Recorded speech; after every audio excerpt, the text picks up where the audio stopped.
हमारा प्रसंग चल रहा है कारकों का। कारकों में अभी तक हमने कर्ता कारक, कर्म कारक, करण कारक, संप्रदान कारक, अपादान कारक, इन 5 कारकों पर विचार किया है। और छठा कारक जो गौण कारक है, जिसे शेष कारक कहा है, उस पर विचार चल रहा है। तो शेष किसे कहते हैं? तो जो क्रिया है वो क्रिया न तो,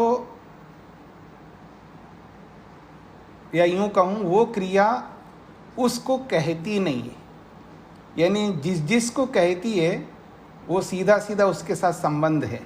जैसे कल मैंने उदाहरण दिया था, रेणु त्रोटयति। रेणु नामक जो व्यक्ति है, मतलब जो बहन है, वो आम को तोड़ रही है। तो त्रोटयति क्रियापद जो है किसको कह रहा है? क्रियापद रेणु को कह रहा है, क्योंकि रेणु त्रोटयति, तोड़ने वाली कौन है? रेणु। तो रेणु को कह रही है क्रिया। और क्या तोड़ रही है? तो आम्रफलम त्रोटयति, आम को तोड़ रही है। तो आम्रफलम कर्म को कह रही है क्रिया, कर्ता को और कर्म को। और किससे तोड़ रही है? तो डंडे से तोड़ रही है, तो करण को भी कह रही है क्रिया। किसके लिए तोड़ रही है? तो गुरु के लिए तोड़ रही है, तो संप्रदान को भी कहा है। किससे उस फल को अलग कर रही है, यानी किससे तोड़ रही है? मतलब वो फल कहीं से तो आएगा ना, तो वृक्ष से तोड़ रही है। कहाँ पर तोड़ रही है? तो बाग में तोड़ रही है। तो अपादान भी आ गया और अधिकरण भी आ गया। पर ऋचायाः उद्याने, तो ऋचा नामक जो बहन है उसके उद्यान से, उसके बाग से तोड़ रही है। तो ऋचाया उसको तो कह नहीं रही है, उसका कोई संबंध नहीं है क्रिया के साथ में। इसलिए जो क्रिया जिन जिन को कहती है, जो क्रिया जिन जिन को कह रही है, उनके अतिरिक्त जो बचा हुआ है वो यही बचा हुआ है, शेष। इसी को शेष कहते हैं, बचे हुए को शेष कहते हैं। क्योंकि ऋचा नामक बहन के उद्यान से या बाग से या बाग में तोड़ रही है, तो अब उस उद्यान के साथ में, उस बाग के साथ में ऋचा का संबंध है, पर क्रिया के साथ कोई संबंध नहीं। क्रिया के साथ संबंध जो है सीधा सीधा कर्ता कारक का है, कर्म कारक का है, करण कारक का है, संप्रदान कारक का है, अपादान कारक का है, अधिकरण कारक का है। इन सब का सीधा सीधा संबंध है, पर इसका कोई संबंध नहीं है सीधा सीधा। उसका तो बाकियों के साथ संबंध हो सकता है। यानी वो जो शेष है, जिसको कैसे पहचाने, तो उसको पहचानने का चिन्ह है षष्ठी विभक्ति। तो ऋचायाः, तो उस ऋचा का संबंध कर्ता के साथ भी हो सकता है, कर्म के साथ भी हो सकता है, करण के साथ भी हो सकता है, संप्रदान के साथ भी हो सकता है, और अपादान के साथ भी हो सकता है, अधिकरण के साथ भी हो सकता है, किसी के भी साथ हो सकता है। उस शेष का संबंध किसी के साथ भी हो सकता है, लेकिन क्रिया के साथ नहीं, इसलिए वो शेष है। तो एक दूसरा उदाहरण मैं देता हूं आपको। महर्षि स्वामी दयानंद ने एक उदाहरण दिया है, यस्य प्रशस्त भाग्यशालिनः यज्ञदत्तस्य पुत्रः पठति। यस्य प्रशस्त भाग्यशालिनः यज्ञदत्तस्य पुत्रः पठति। यस्य प्रशस्त भाग्यशालिनः यज्ञदत्तस्य पुत्रः पठति, ये उदाहरण दिया है। ठीक है जी। तो यस्य का मतलब है जिसका, जिसका किसका, प्रशस्त भाग्यशालिना, जिसका भाग्य बहुत उत्कृष्ट है, जिस व्यक्ति का भाग्य जो है प्रशस्त, प्रशस्त का मतलब उत्कृष्ट, तो प्रशस्त भाग्यशालिना, प्रशस्त भाग्यशाली यज्ञदत्त का पुत्र पठति, पढ़ता है। तो यज्ञदत्त का ये विशेषण है, यस्य प्रशस्त भाग्यशालिना। हमें ये भी समझना पड़ता है विशेषण और विशेष्य, इसके बारे में भी कभी बता दूंगा मैं आपको। तो यहाँ पर प्रशस्त भाग्यशालिनः ये विशेषण है और यज्ञदत्तस्य ये विशेष्य है। दो चीज़ें होती हैं वाक्य में, एक विशेषण होता है और एक विशेष्य होता है, उसके बारे में फिर कभी चर्चा करूंगा। तो यहाँ पर कहा है जिस प्रशस्त भाग्यशाली यज्ञदत्त का पुत्र है वो पढ़ता है।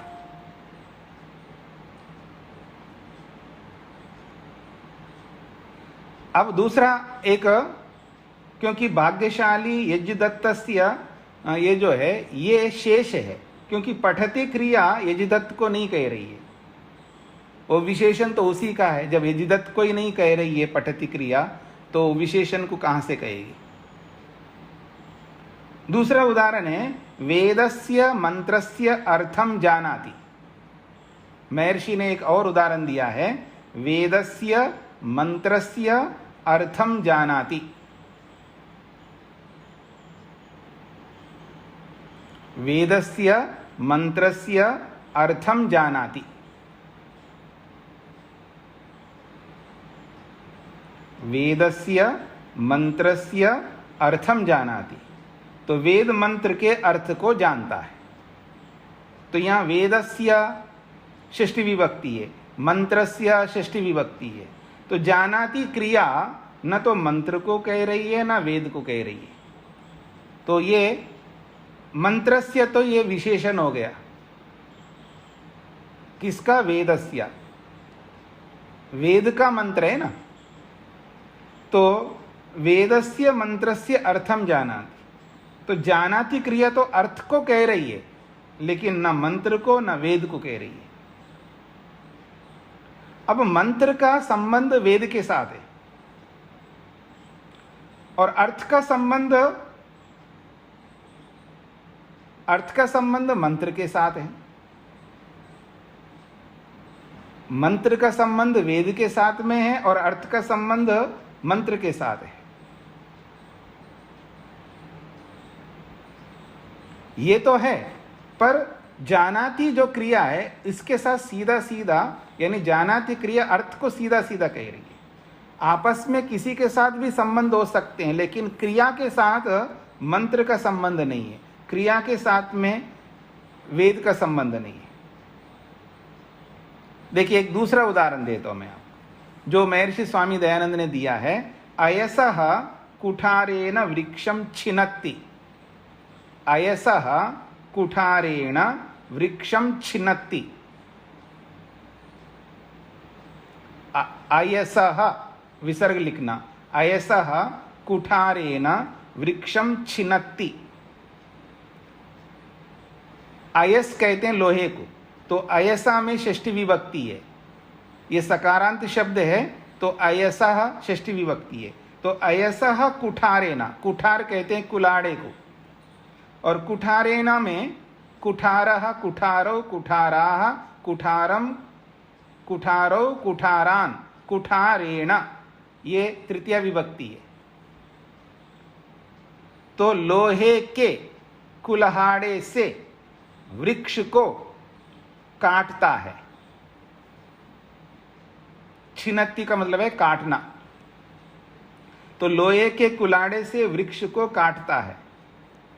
अब ऐसा लोहे के, तो इस ऐसा में जो षष्ठी विभक्ति है ये शेष कारक है, क्योंकि छिनत्ति क्रिया जो है लोहे को नहीं कह रही है, कुठारे यानी कुलाड़े को तो कह रही है, वृक्ष को तो कह रही है, लेकिन लोहे को नहीं कह रही है।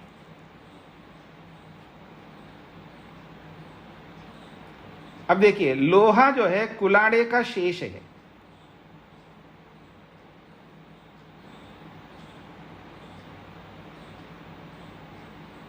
क्योंकि कुलाड़े से बचा हुआ है ना, क्योंकि क्रिया तो कुलाड़े को कह रही है।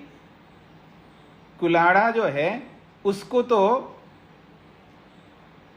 छिनत्ति क्रिया कह रही है और वृक्ष को भी कह रही है, लेकिन लोहा को नहीं कह रही है। इसलिए इन दोनों से बचा हुआ है ये लोहा, तो इसलिए उसको शेष कहलाएगा।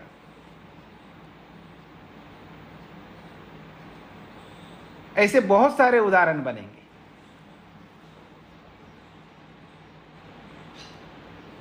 यानी एक एक कारक का शेष के साथ में जुड़ाव है। एक एक कारक का अर्थात हर कारक शेष के साथ जुड़ सकता है। जैसे लोहे के कुलाड़े से, तो लोहे के साथ कुलाड़ा जुड़ रहा है ना। वेदस्य मंत्रस्य अर्थम जानाति, तो मंत्र जो है वेद के साथ जुड़ा हुआ है। ऐसे ही प्रशस्त भाग्यशालिनः यज्ञदत्तस्य, यज्ञदत्त जो है प्रशस्त भाग्यशाली के साथ जुड़ा हुआ है, या प्रशस्त भाग्यशाली यज्ञदत्त के साथ जुड़ा हुआ है।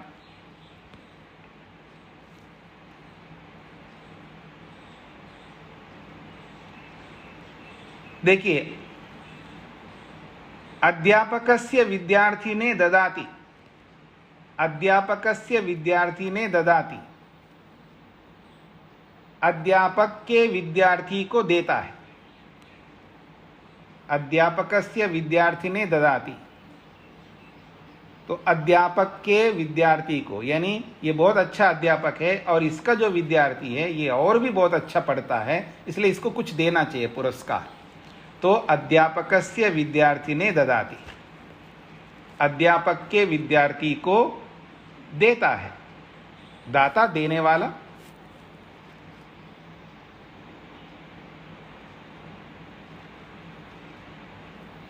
तो यहां पर अध्यापक जो है वो विद्यार्थी का शेष है, यानी विद्यार्थी से बचा हुआ है, क्योंकि शेष उसी को कहते हैं ना, बचे हुए को। क्योंकि ददाती क्रिया जो है वो विद्यार्थी को तो कह रही है, लेकिन अध्यापक को नहीं कह रही है, इसलिए उस विद्यार्थी से बचा हुआ जो है ये अध्यापक है, तो वो विद्यार्थी का शेष है।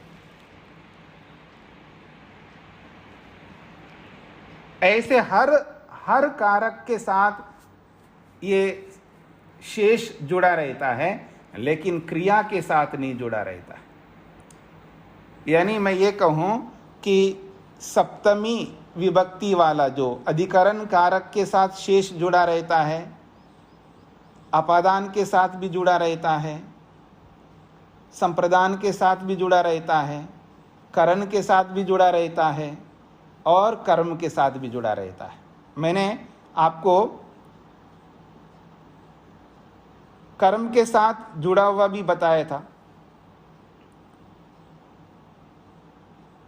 वेदस्य मंत्रस्य अर्थम जानाति, तो अर्थम जो है ये अर्थ का शेष है, मंत्र ये अर्थ का शेष है, वेद तो कर्म के साथ। और अयसः कुठारेण वृक्षम छिन्नति, तो यहाँ कुठारेण जो है ये करण है, ये करण का शेष है अयसः।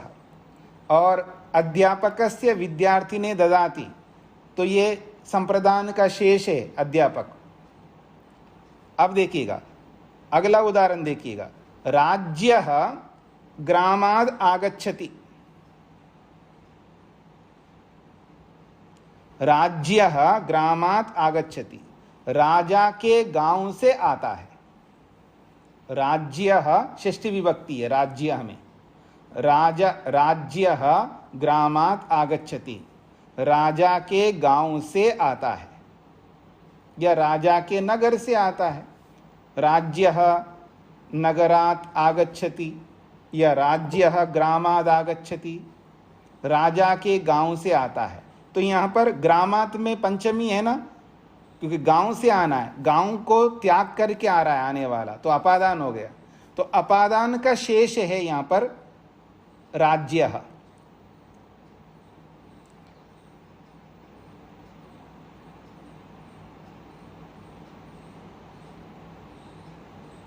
अब अधिकरण का भी बताता हूं। गुरोः कुले निवसति, गुरोः कुले निवसति, गुरोः कुले निवसति।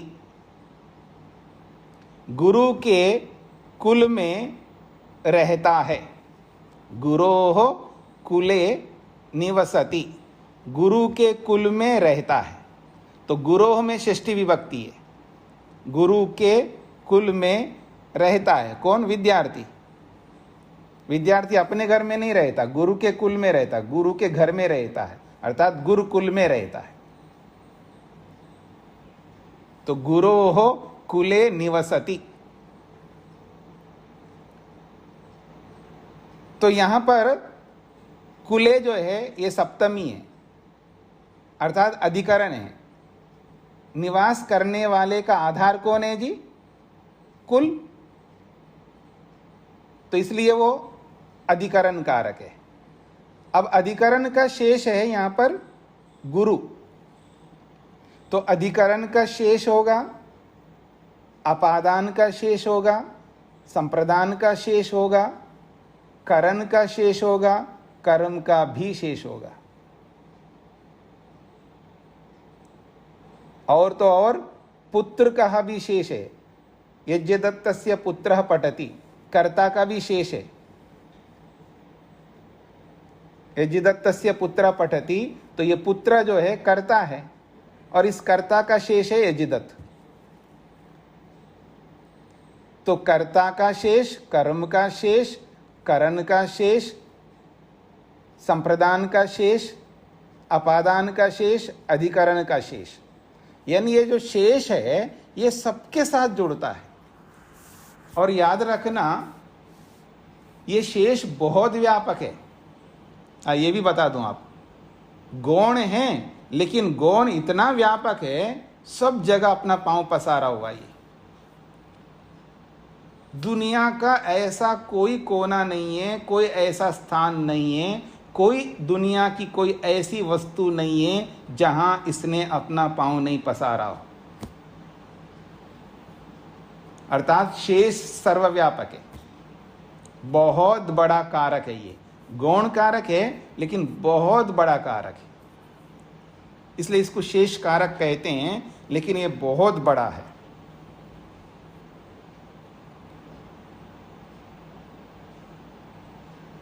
स्वामी जी लिखते हैं, इसी प्रकार शेष कारक को सबसे बड़ा जानो। इसी प्रकार शेष कारक को सबसे बड़ा जानो, क्योंकि वह सबके साथ व्यापक रहता है। इसके बिना कोई कारक नहीं रहता, चाहे शेष का प्रयोग हो या ना हो। महर्षि लिखते हैं, इसी कारण शेष कारक को सबसे बड़ा जानो, क्योंकि वह सबके साथ व्यापक रहता है।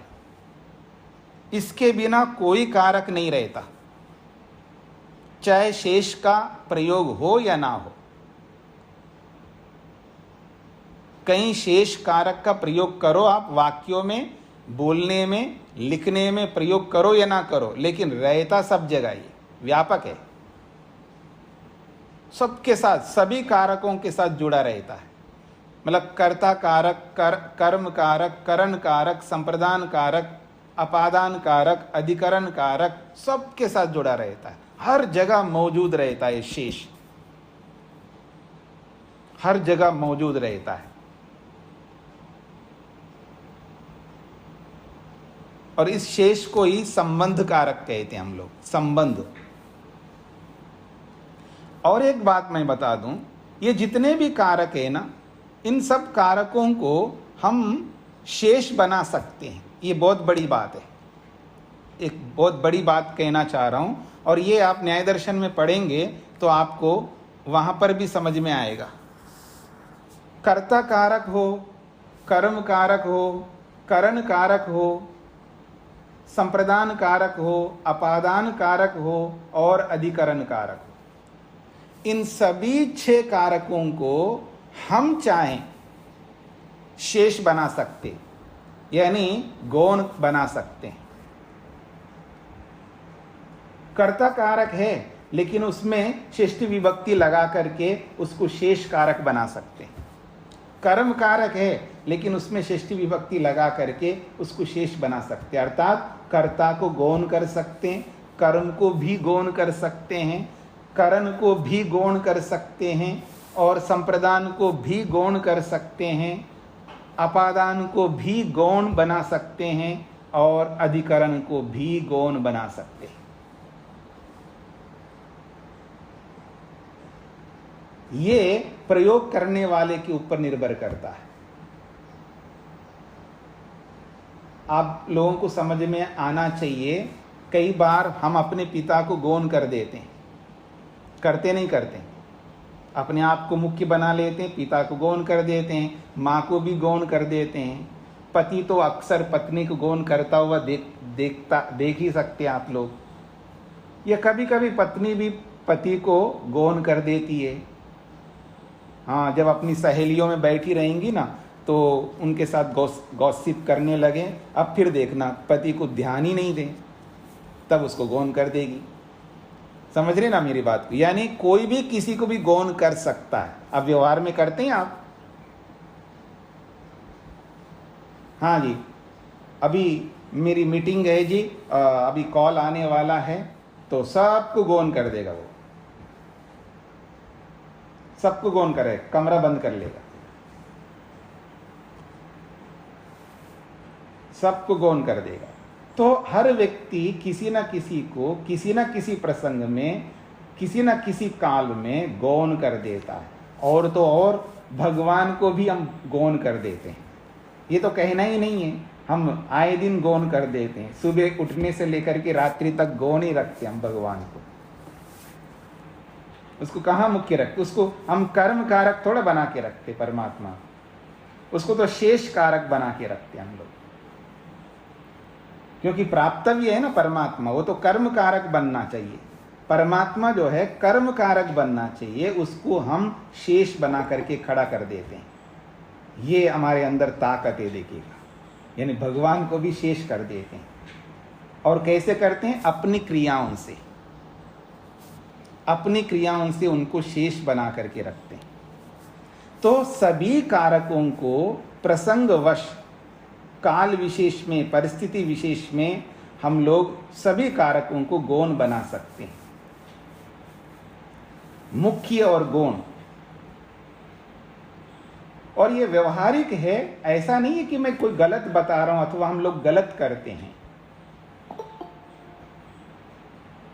जब किसी को प्रमुखता देनी है तो उसको हम कर्म बना देते हैं और बाकी को गौण कर देते हैं। जब गौण कर देंगे तो वो शेष बन जाएगा।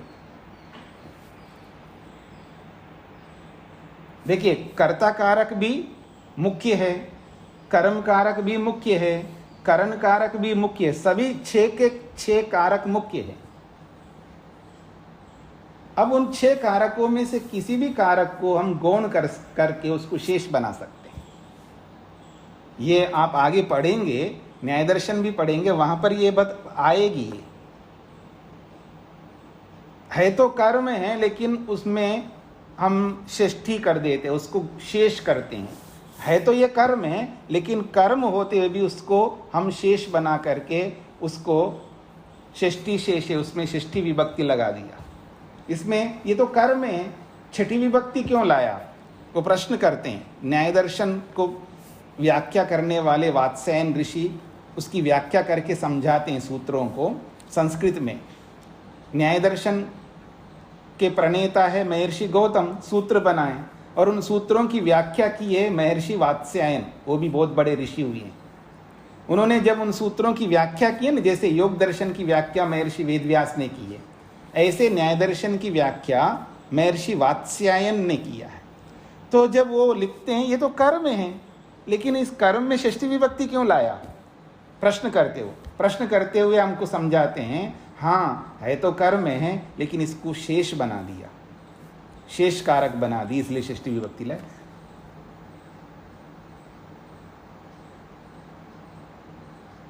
ऐसा वो लिखते हैं वहां पर। तो उन सब बातों को तभी समझ पाएंगे जब हम यहाँ ये भूमिका के रूप में समझेंगे।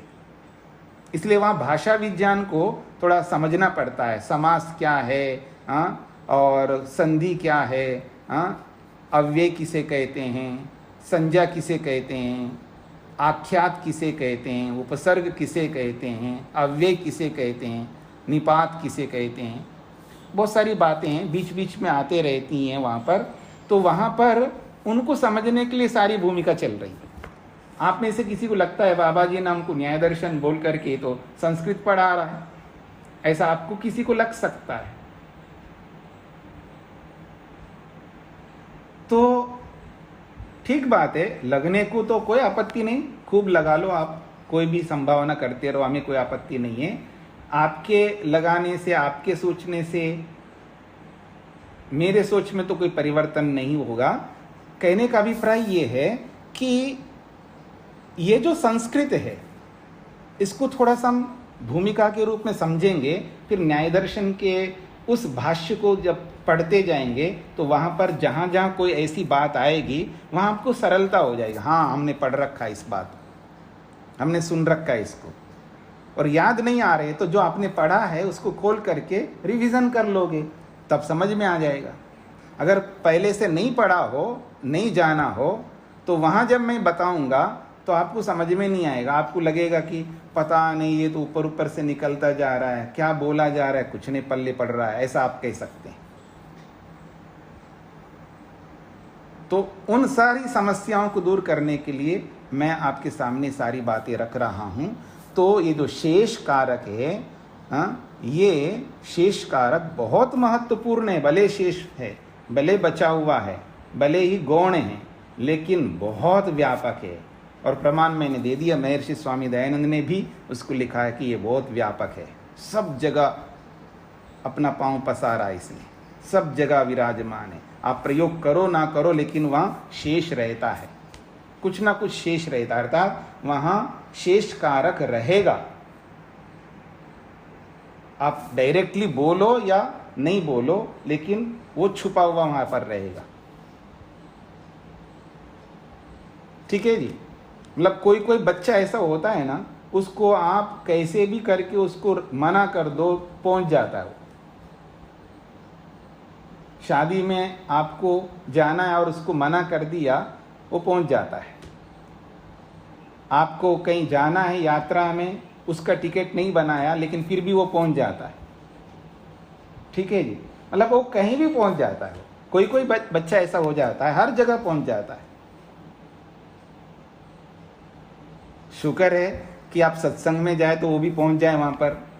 आप क्यों जी, आप ध्यान में बैठ रहे हो, सब मिलकर के ध्यान कर रहे हो, तो वहां पर भी पहुंच जाए, अच्छी बात है ना। तो कहीं भी पहुंचने वाला तो वहां भी पहुंचे, लेकिन वहां नहीं पहुंचता है, ये सबसे बड़ी बात है। और भांप लेता है पहले से ही, हाँ ये लोग कुछ ध्यान करने वाले हैं, फिर वो निकल जाते हैं वहां से। खैर, तो शेष कारक के बारे में मैंने आपके सामने रख दिया है। शेष कारक व्यापक है। शेष कारक उसको कहते हैं 6 कारकों से बचा हुआ है, क्योंकि इन 6 कारकों को क्रिया कहती है और उसको नहीं कहती है, इसलिए वो उन कारकों से बचा हुआ कारक है, इसीलिए उसको शेष कारक बोला है। और उस शेष कारक को पहचानने का चिन्ह है वो है षष्ठी विभक्ति। अब हम आगे बढ़ते हैं जी। शेष कारक के बाद में अधिकरण कारक बहुत महत्वपूर्ण कारक है, 7वां कारक अधिकरण। तो अधिकरण किसको कहते हैं? तो अधिकरण उसको कहते हैं जो आधेय का आधार हो, जो आधेय का आधार हो। दो चीजें होती है, आधार और आधेय। आधार का मतलब आप यूं समझ लिए बेस, और उस बेस पर जो रहता है ना, उस बेस पर जो रहता है उसको आधेय कहते हैं। आधेय का मतलब है जो उस बेस पर जो रहता है। जैसे कि आप फर्श पर खड़े हैं, फ्लोर है ना, फ्लोर पर आप खड़े हैं, तो फ्लोर जो है वो आधार है, और उस पर जो आप खड़े हैं तो खड़े हुए आप आधेय हैं। उसका नाम दिया है संस्कृत में आधेय, आधार और आधेय। तो अधिकरण उसको कहते हैं जो आधेय का आधार हो।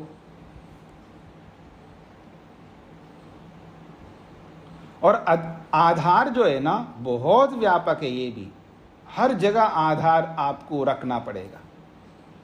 वहां प्रयोग करो ना करो, लेकिन आधार हर जगह रहता है।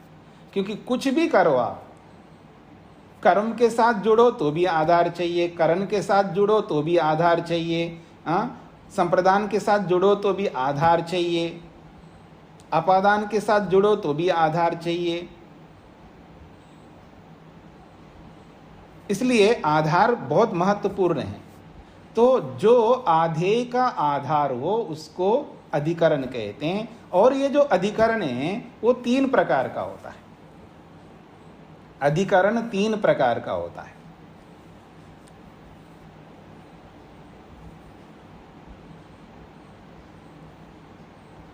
एक का नाम है व्यापक आधार। व्यापक आधार, व्यापक आधार का मतलब है व्याप्त होकर के वो रहता है। वो जिसका आधार बनता है ना उसमें पूर्ण रूप से व्याप्त होता है। वो जिसका भी वो आधार बनता है वो उस वस्तु में पूर्ण रूप से व्याप्त होता है, उसको कहते हैं व्यापक आधार। उदाहरण से आपको समझ में आएगा, पहले आप लिख लीजिएगा। व्यापक आधार। दूसरा आधार है औपश्लेषिक। औपश्लेषिक, औकार लिखना है, औपश्लेषिक। औपश्लेषिक उसका नाम दिया है, भाषा विज्ञान ने उसका नाम रखा है औपश्लेषिक।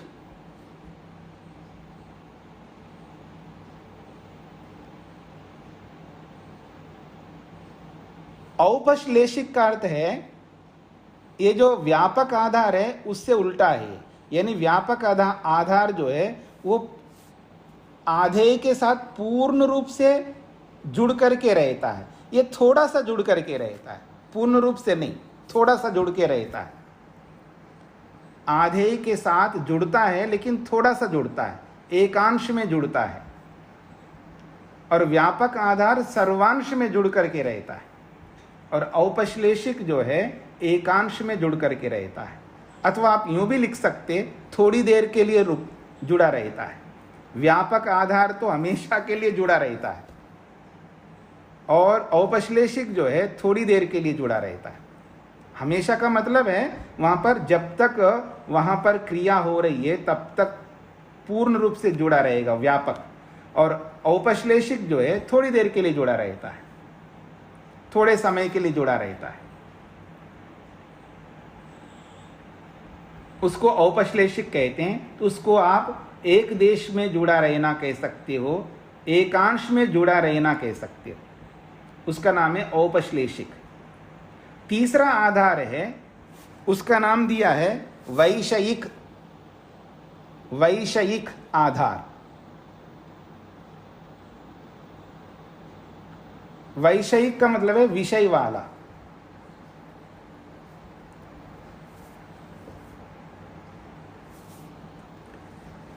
उदाहरण से आपको समझ में आएगा। वैषयिक का मतलब है विषय वाला। जैसे आप बोलते हैं ये इस विषय का है जी, ये उस विषय का है, ये ऐसा बोलते हैं ना आप लोग। ये उसका विषय है, ये इसका विषय है, ये मेरा विषय है, ये तेरा विषय है, तो ऐसे ये जो विषय बोलते हैं ना, ऐसे ही ऐसे वाला आधार है। उदाहरण से आपको समझ में आएगा।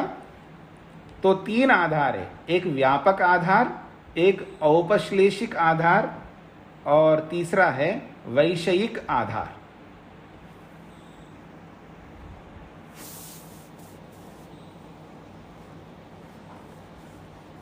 और व्यापक आधार को लिख लीजिएगा। व्यापक आधार उसको कहते हैं,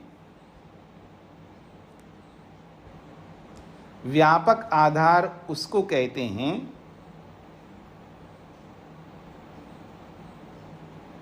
जिसका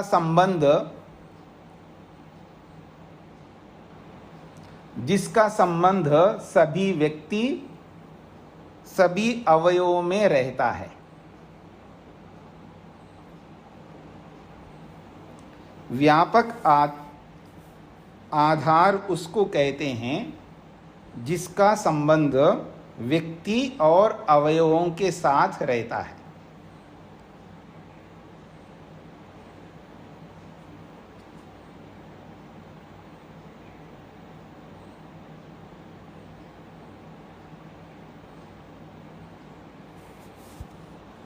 अब मैं आपको उदाहरण देता हूं इसका, व्यापक आधार का उदाहरण। तिलेषु तैलम, तिलेषु तैलम, तिलेषु तैलम।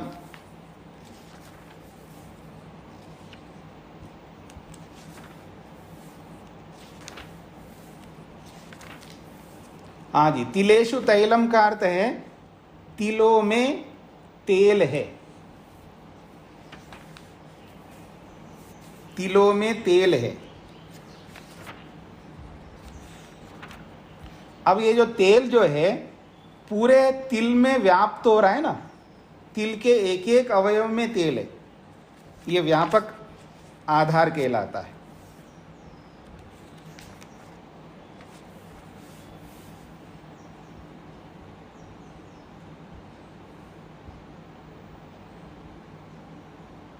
तिलेषु तैलम,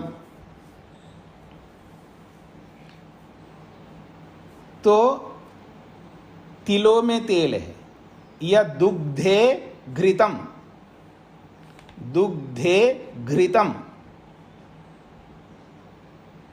दूध में घी है ना, यह मक्खन है, नवनीतम। दुग्धे घृतम नवनीतम,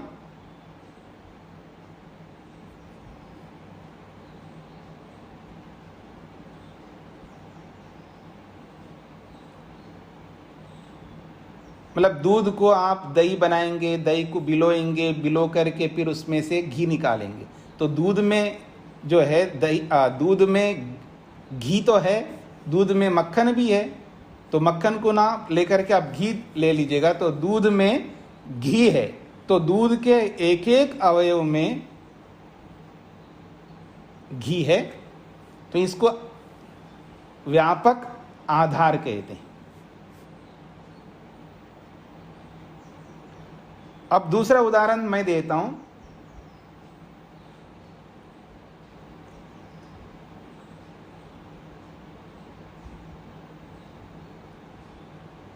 आत्मनि ईश्वरः, आत्मनि ईश्वरः, जगति ईश्वरः, सृष्टौ ईश्वरः। आत्मा में ईश्वर, जगत में ईश्वर, सृष्टि में ईश्वर, ये सब व्यापक उदाहरण है, अर्थात व्यापक आधार वाले उदाहरण है।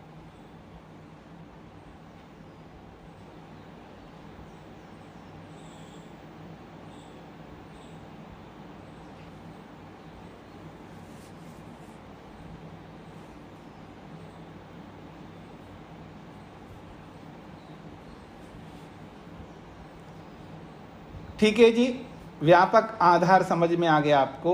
अब दूसरा है औपश्लेषिक आधार को समझ लीजिएगा। औपश्लेषिक आधार उसको कहते हैं, औपश्लेषिक आधार उसको कहते हैं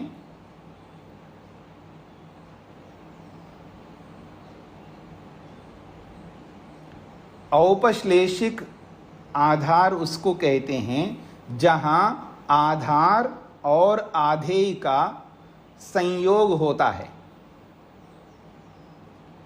औपश्लेषिक आधार उसको कहते हैं जहां आधार और आधेय का संयोग होता है।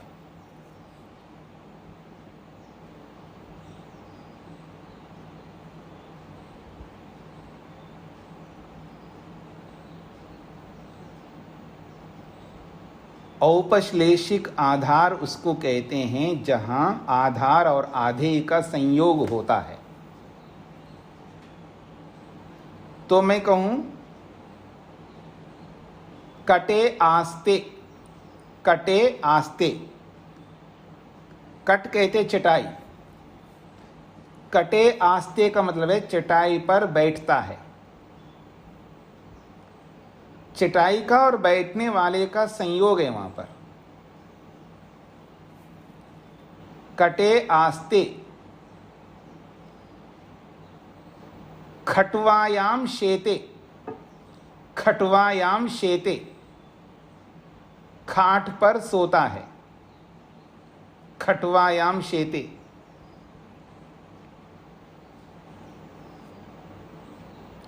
गृहे निवसति, गृहे निवसति, घर में रहता है। ये सब संयोग है।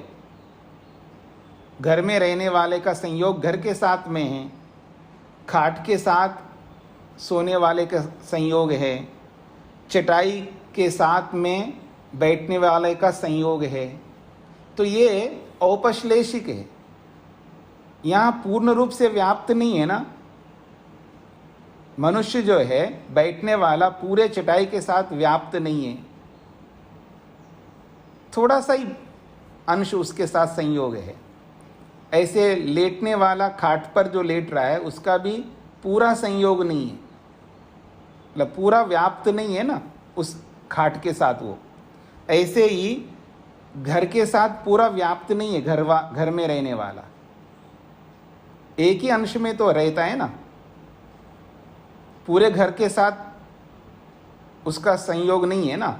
घर के एक देश में संयोग है, खाट के एक देश में संयोग है, चटाई के एक देश में संयोग है।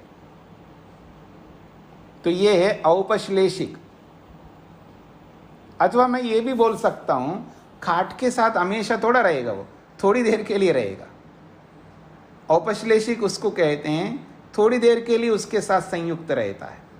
थोड़ी देर का मतलब है कोई 6 घंटे के लिए, कोई 8 घंटे के लिए सो रहा है तो, और बैठने वाला कब तक बैठे रहेगा, 1 घंटा 2 घंटा 3 घंटे, ठीक है ना। घर में रहने वाला हमेशा घर में थोड़ा रहता है, बाहर भी तो निकलता है। तो थोड़ी देर के लिए जो संयोग होता है उसको औपश्लेषिक कहते हैं, ऐसा भी आप समझ सकते हैं।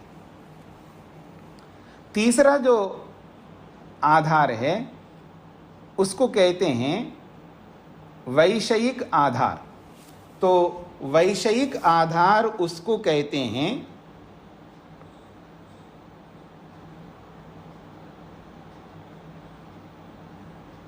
वैषयिक आधार उसको कहते हैं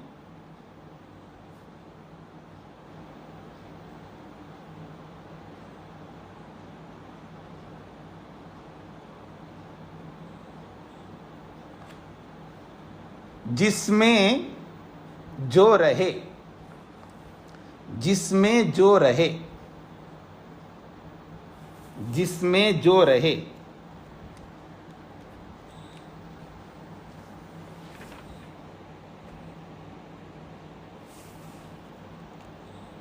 जिसमें जो रहे। अब जिसमें जो रहे का मतलब इसको उदाहरण से समझ लीजिएगा।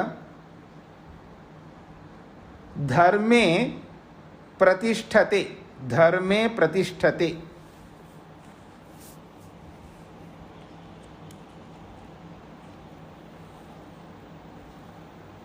धर्मे प्रतिष्ठते, तो इसका अर्थ है धर्म के विषय में प्रतिष्ठा है,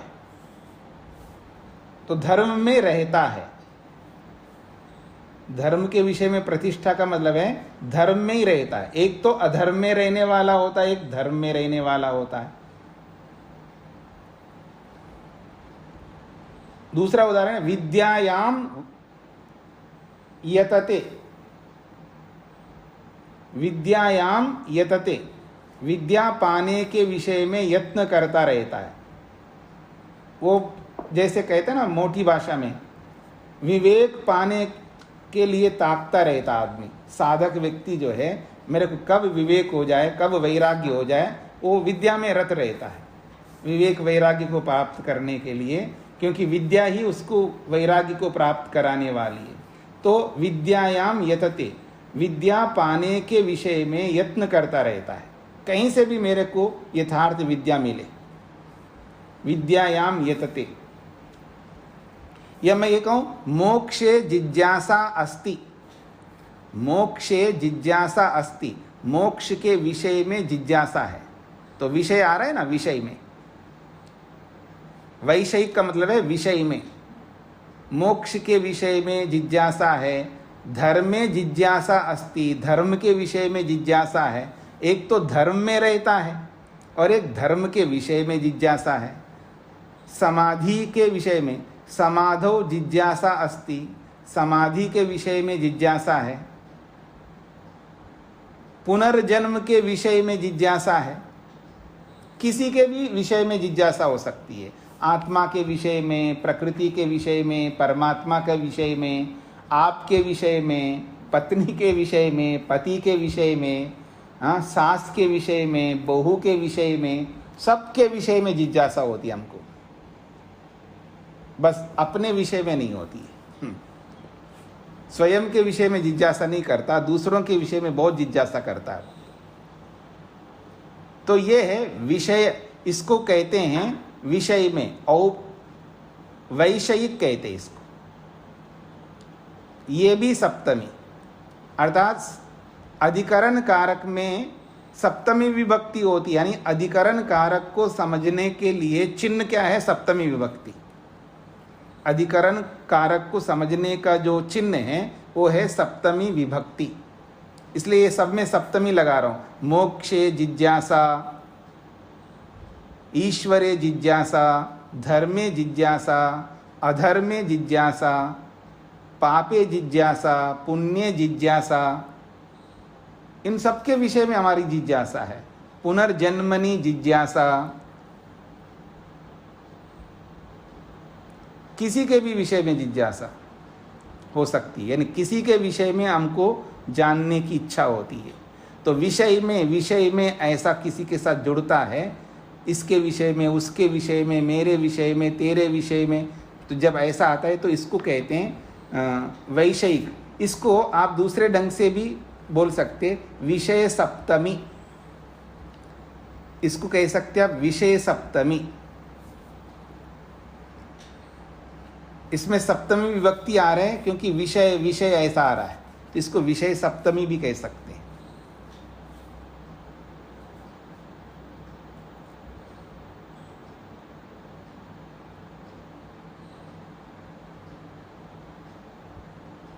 तो ये तीन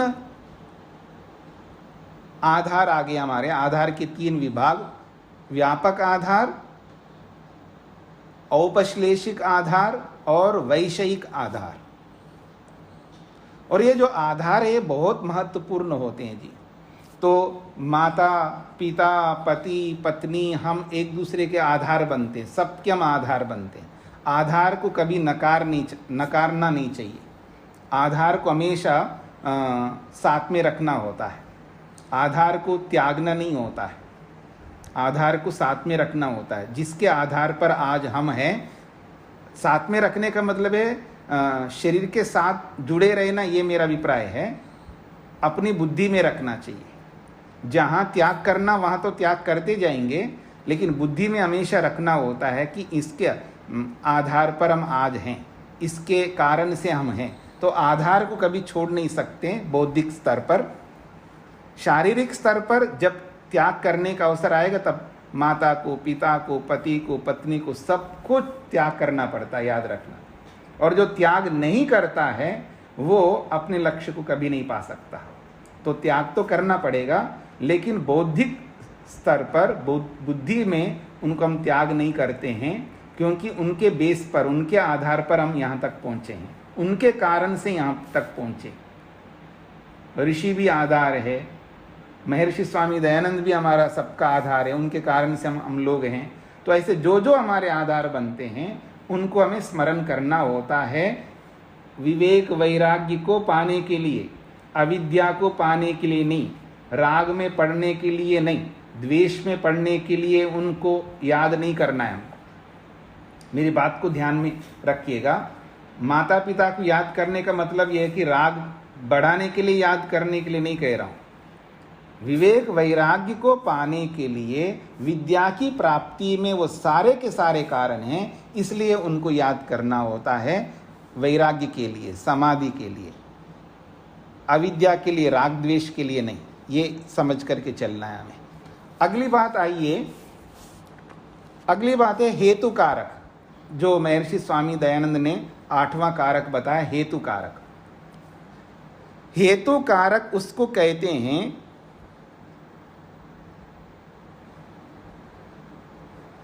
हेतु कारक उसे कहते हैं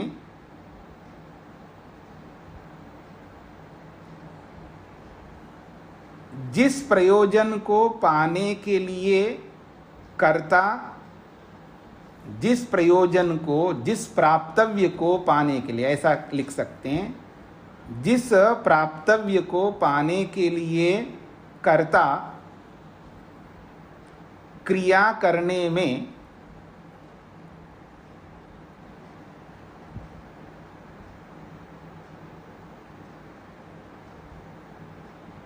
आलस्य, प्रमाद आदि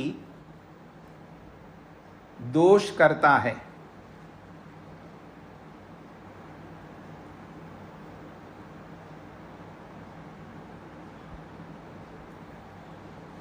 हेतु कारक उसे कहते हैं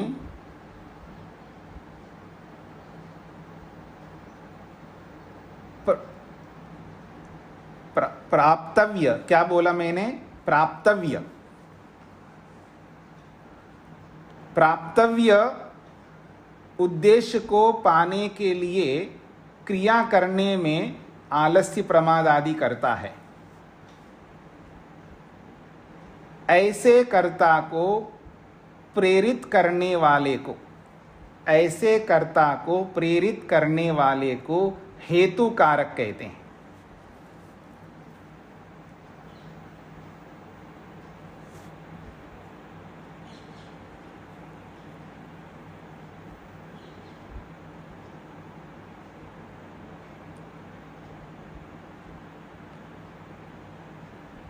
प्राप्तव्य को पाने के लिए कर्ता क्रिया करने में आलस्य, प्रमाद आदि दोष जब करने लगता है, तब उसे क्रिया करने के लिए जो प्रेरित करता है उसको यहाँ पर हेतु कारक कहा है।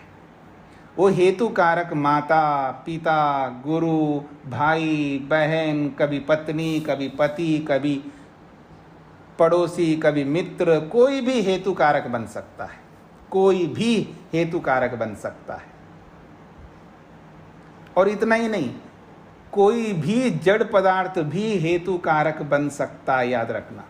कोई भी जड़ पदार्थ भी हेतु कारक बन सकता है, क्योंकि हम अग्नि से प्रेरणा लेते हैं, वायु से प्रेरणा लेते हैं, और तो और दुष्ट से भी प्रेरणा लेते हैं, उत्कृष्ट से भी प्रेरणा लेते हैं, निकृष्ट से भी प्रेरणा लेते हैं, धार्मिक से भी प्रेरणा लेते हैं, अधार्मिक से भी प्रेरणा लेते हैं। प्रेरणा तो किसी से भी ले सकते हैं। तो जड़ से भी लेते हैं, चेतन से भी लेते हैं। प्रेरक कोई भी हो सकता है, बस वो जड़ पदार्थ अपने आप प्रेरित नहीं करता, पर उसको ध्यान में रख करके हम स्वतः स्वयं उससे प्रेरणा लेते हैं, इसलिए वो प्रेरक बन जाता है।